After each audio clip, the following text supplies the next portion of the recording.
All right, so for this deep dive, we're tackling something that I think anyone in pro AV or IT they hate it. Oh, absolutely. The little black The boxes. little black boxes, the random power supplies, the complete cable spaghetti behind the rack.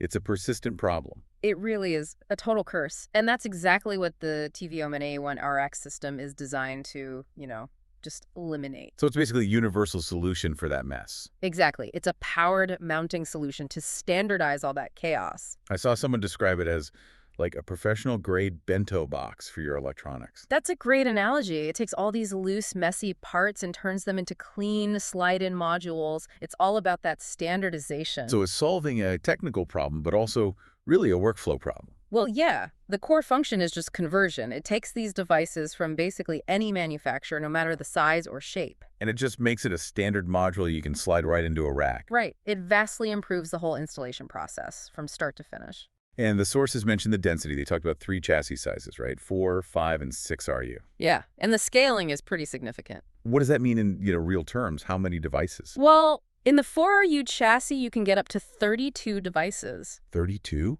That's already a lot. It is. But if you move up to the 5RU or 6RU chassis, that number doubles. You can get up to 64 devices in there. Wow.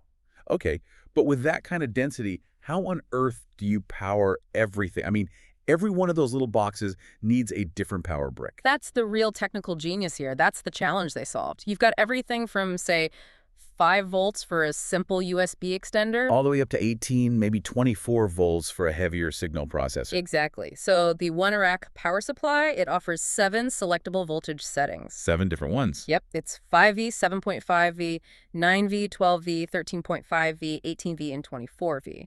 And each dock can deliver up to 35 watts. And this, for me, was the real aha moment in the research. The dual voltage thing? Yes. The fact that each slot can provide 2 different voltages at the same time if you need it. That's the flexibility. And, if you have something really custom, there's even a pass-through option, so the system never holds you back. Okay, so beyond that clean initial install, I'm thinking about 6 months down the line when inevitably something fails. The service call. The dreaded service call. You're not digging through a rat's nest of zip ties trying to figure out which wall wart died. No, you slide the module out. That's it. The amount of time that saves is where the real money is. It's almost instantaneous. And with up to 64 devices packed in so tight, we have to talk about heat, thermal management. Of course, it's critical. We saw it has a reversible fan cover, moves about 225 CFM of air. But isn't that loud?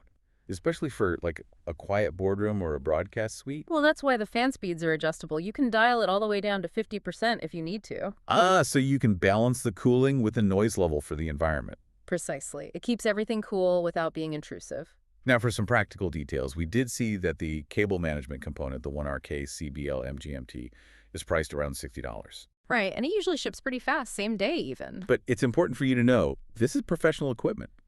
The sales policy is pretty strict. It's non-cancelable and non-returnable. Which makes sense for this kind of specialized gear. And that pro focus is also why you see them offering lifetime support and, additional discounts for government, military, and educational institutions.